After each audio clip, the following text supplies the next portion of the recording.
Shadow of Truth, and today is Thursday, December the 1st, 2016, and your hosts are Rory Hall from thedailycoin.org and Dave Kranzler from investmentresearchdynamics.com, and this is our Thursday update. Thanks for being here.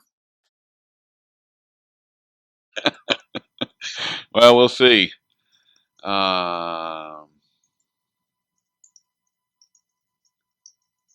Gold sales, Gold Eagle sales at the U.S. Mint up 16%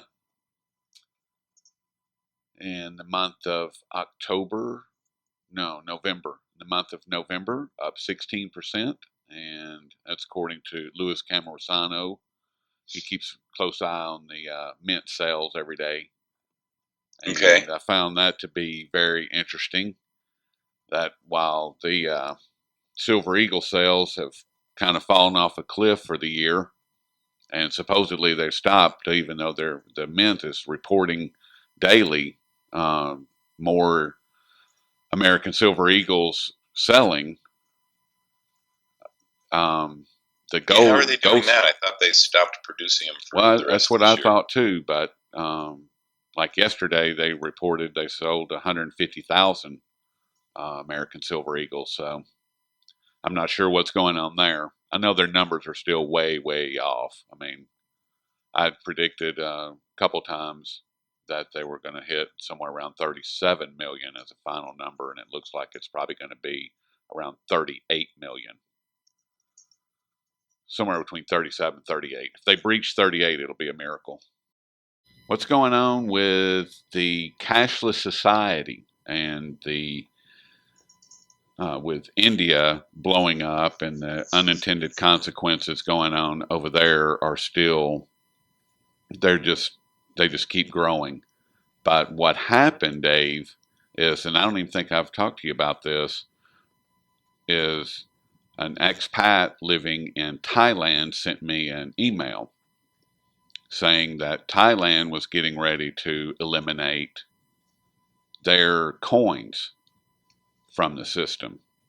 And come to find out, South Korea is already pushing people away from using coinage, and they're moving all of these people into all of their change that you would get is now automatically going to your transportation card. Apparently, their transportation cards are a very big deal in both Thailand and South Korea, and all of your change, if it's not an even dollar amount, then that goes automatically onto your card, which is just a step away from taking the physical cash itself, which I found that to be very interesting. So, and I actually wrote an article about it, and come to find out, once I started digging into it, there's about 1 in 3 people worldwide that never use cash for any transaction at all. People have been up in arms about a cashless society. Well, you got to start using cash. I mean, stop using your debit card, stop using your credit card, stop doing bank drafts. All of these things that I've discussed endlessly, that you have to use cash, otherwise you're just handing your sovereignty over to the banks, to the government. That's it. And that's exactly what they want. There's no need to change the policy. Hell, just make it cool. Well, trendy. I mean, my thought on that is, I mean, I use a debit card for everything. It's easy, it's convenient, and I don't have a problem with that. It's if they, where I have the problem is if they remove the option of using cash. That, to me, that's where the distinction is between freedom and totalitarianism. Yeah, but you're doing that all on your own. I mean, you just said I use a debit card for everything. I mean, so. Well, that's what I mean. It's if they remove the option to use cash. That's where I have the problem. And it's, I don't know that, if their intent is to eventually move us to a cashless society, unless there's massive political upheaval in the West, then that's what we're going to see. We're absolutely going to see it. Pardon me? I said we're absolutely going to see it. Yeah, it's inevitable. I mean, for anyone who hasn't seen Aaron Russo's From Freedom to Fascism, you can get it on. It's on YouTube now. I mean, when it was first released, I think you had to buy it. But I mean, he passed away quite some time ago. But he documents how the establishing the IRS and the way the IRS behaves and the fear that's been instilled into people of the IRS. He sort of follows that through a timeline throughout the history of the country and talks about how it's one of the examples of how they're trying to impose a totalitarian system on this country. And then, I mean, it's not just the IRS. There's a lot of things in this idea that they want to try and force everyone to use digital dollars. That's just another example of it. The Patriot Act's a perfect example of it. Exactly. And the preparedness, defense, or I can't remember. I'll get the name of it and put the bill in as an executive order where they basically, that Obama signed, where they can come in, take your family, take all your goods, take control of the transportation, assign you to work orders, break up your family, confiscate everything, take control of the water system, the food system, pharmaceutical system, everything. And it is terrifying. And as I've heard it said before, you don't write a law unless you plan on using it. Yeah. At least once. This was a bill that was recently passed? It's been 2 or 3 years ago, actually. What's it called? Preparedness. It's something to do with preparedness. I know that's in the name of it. You know, part of the problem is, and I'm guilty of it too, is no one pays attention anymore to what goes on in Congress. I mean, they slip things into just general spending bills that if people were aware of the existence of the law that was snuck into a bill that had nothing to do with the law. I think people would probably be a little more adamant about monitoring the government and opposing the government. I hope we see more of that. I think that was part of the dynamic that got Trump elected, even though he's not going to be any different.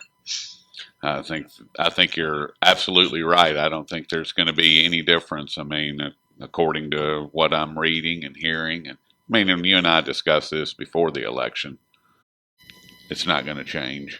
No. Hopefully there'll be some changes, but not these grand, sweeping, drain the swamp kind of things going on. There will be no draining of the swamp. He is draining the swamp right into his cabinet. Alligators welcome. Well, if you want to, circle back to the conversation about gold, I mean, there's some very interesting things going on beneath the surface. I mean, the takedown in price, it's primarily occurring only during, London and New York hours, and especially on the COMEX. Mm-hmm. And so, and it's somewhat hinging on the dollar yen, which seems to be going parabolic. But so, for instance, this morning, if you watch, gold got slammed when the COMEX opened, and the dollar yen went parabolic for the day when the COMEX opened. So, the dollar yen is being used as a lever to manipulate a lot of things. But one of the things it's being used to manipulate is the price of gold in the paper market. I know because when I went to bed last night, gold was green from where it had closed yesterday afternoon, and that's due to Asian demand. And 2 nights ago, 131 tons of gold were delivered onto the Shanghai Gold Exchange. I've never seen even close to that much delivered in one night. How much? Or one day, as it were, for them. How much? 131 tons. Oh my goodness. Yes. And you're getting all these negative reports about what's happening in India. Well, demand in India, and I don't have the exact number. I could probably dig it up, but demand for gold in India right now is 30% higher than it was last year. I can believe that. Yeah. So, I mean, the physical market, they're just loving this lower price. The other interesting thing is that the open interest on the COMEX in gold contracts, it's down 30% from its high this year, 33% from its high this year. And it's the open interest is back to where it was in early February. So again, it speaks to the fact that, you know, as the price of gold was going higher, the commercial banks were shorting into it, and now they're covering those shorts. It's just been a standard paper operation, and they make a lot of money on it. I remember a few years ago, there was one quarter where all of JP Morgan's trading profits were due to their silver futures trading book. Wow. Yeah, and it was massive. It was like a couple $2 billion. That doesn't surprise me in the least. Right. And all the other, of that. Well, go let ahead. me jump in real quick because Yep. the backdrop that you just painted. You know, I read Harvey Organ's every day. I don't read his whole blog, but I pay attention to his reporting on the Shanghai futures versus the COMEX LBMA. And yesterday he reported that the backwardation, premium, whatever you want to call it, arbitrage, was still far north of $20. And it got up to almost 30 earlier in the week. It's like $28 or something. Are you talking about in gold or silver? In gold. In gold, yeah, yeah. I mean that backwardation, premium, arbitrage, whatever you want to call it, that thing has been steady above $20 for a whole bunch of trading days now. I mean, yeah, it's been in the high teens or the low 20s. Because I get that every day from Brimlow. In fact, the next one he sends out in probably another hour, and it'll have all the Shanghai data from last night. But yeah, I think it was $23. Right at it. 2 nights ago. Yeah, something like that. So I mean, it speaks to, you know, the amount of demand relative to the amount of physical that is available to ship in there at this point.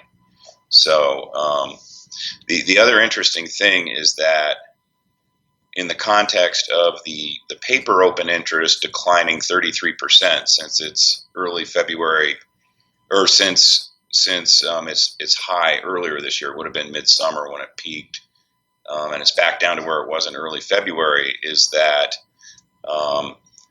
the gold ETFs collectively had a huge surge in reported physical inventory going into the ETFs that they were accumulating, and that was kind of an indication that the move that started in January in gold and silver was serious. And right now, think about this: the holdings as monitored by the bullion desk are only down 5.4%. The ETFs collectively, GLD, et.cetera., their holdings are only down a little over 5% versus a 33% drop in the paper open interest on the COMEX. So that divergence in what's going on in the physical market is even showing up in these ETFs. Now, the caveat there is, you know, the degree to which you believe the reporting from the ETFs. Right. But, you know, there's got to be some semblance of honesty there. So, you know, the point being is that the ETFs, which means the investors in the ETFs, aren't puking their positions the way that the hedge funds are puking their positions on the COMEX. And again, that just sort of speaks to and highlights the amount of manipulation that's going on. Well, and that also, from as you were saying that, it's like, well, it just means that people believe that they have some physical gold, and they're holding on to it when you and I both know nothing could be further from the truth. I mean, that's what it seems like anyway, or sounds like. Yes. You know, if you No, and I think there's going to be a lot more people that are going to start catching on to, the fact that the difference between real money and paper money. And ironically, I think what partly may stimulate that investigation into it by a wider range of people in this country is the whole dynamic that was sort of underlying the election. I think a lot of people really had like a light bulb went off in terms of how corrupt the system is. Yes. And if they start rummaging around all of these Russian inspired websites, Russian propaganda websites, like mine and yours, they're going to start seeing the argument that, a corrupt society is a direct result of a corrupt monetary system. Yep. And so there's going to be a whole education and awareness process that I think is going to take place. That obviously is going to stimulate demand for physical gold and silver in this country. I hope that there's a lot of people that do dig in, and I mean 1 or 2% would be awesome. If we could get 1 or 2% of these awake to follow the trail back to the Federal Reserve and the fact that the money is corrupt, therefore the entire system has to be corrupt in order to hide the lie that the money is telling, then that would be, man, can you imagine another 1 or 2% coming in? That's all it would take. I'm sure that's their take. biggest fear right now in terms of what's going on in the U.S. retail market. I mean, why else would they be saying that, Dr. Paul Greg Roberts is a communist traitor?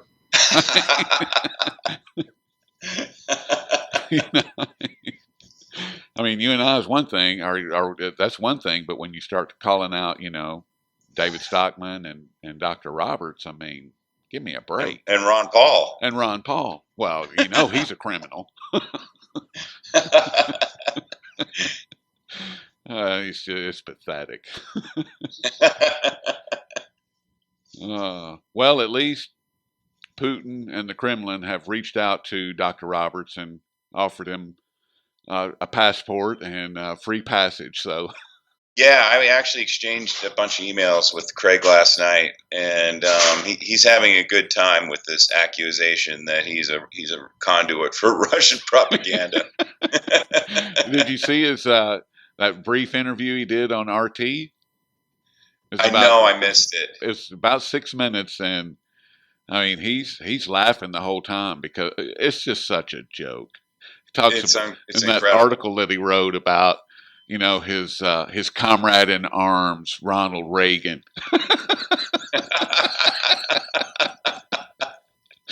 Oh, it's just hilarious. Yeah.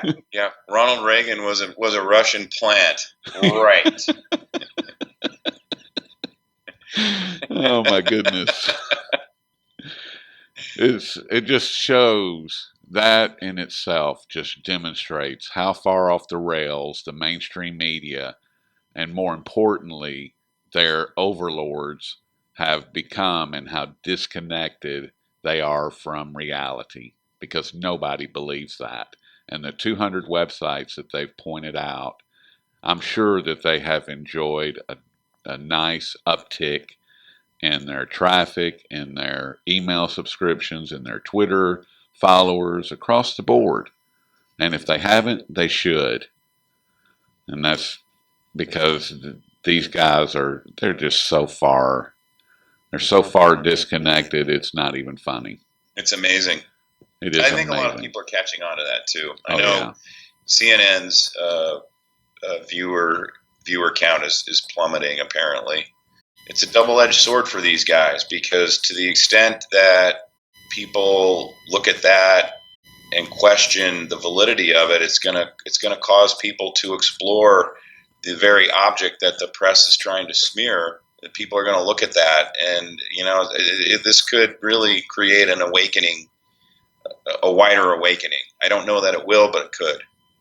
I think that all of the people that were out on the fringe that you and I discussed all through the election cycle, that all of those people that are out there asking questions and looking at things realistically now with this latest from these idiots, that has probably answered a lot of their questions. Yes. You know, and I'm talking about Bernie Sanders supporters, Donald Trump supporters, all of the people that have been completely overlooked for the last 30 to 40 years, if not longer, now have fuel for the fire, and they have realistic information that can answer their questions, that can point them in the right direction, and that can help their lives, which is all that they're asking for. It's all any of us want. I mean, it's like, how can I help and who can help me? That's it. I mean, it's very simple.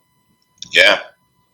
You know, and that's what these completely psychopathic maniacs overlook and don't understand, and they never will. That's right. So, well, where should we go from here, Dave? Well, I think we could wind things down, and I'm going to run back to the coffee pot and get some more coffee. Well, all right. That's kind of what I'm thinking. Maybe Okay. have a little breakfast. Okay. Well, go get you some I'd breakfast. invite you if you were here in Denver. We could go out to breakfast. Yeah, that'd be good. Have a couple of edibles and some eggs. No, I've never been a wake and bake kind of guy. Oh, I haven't Even done in that. college. Haven't done that in years. Don't plan on restarting now. So, well, have a good morning and enjoy your breakfast. And I guess we'll pick it up on Monday and see where we stand. That sounds good to me. All right, buddy.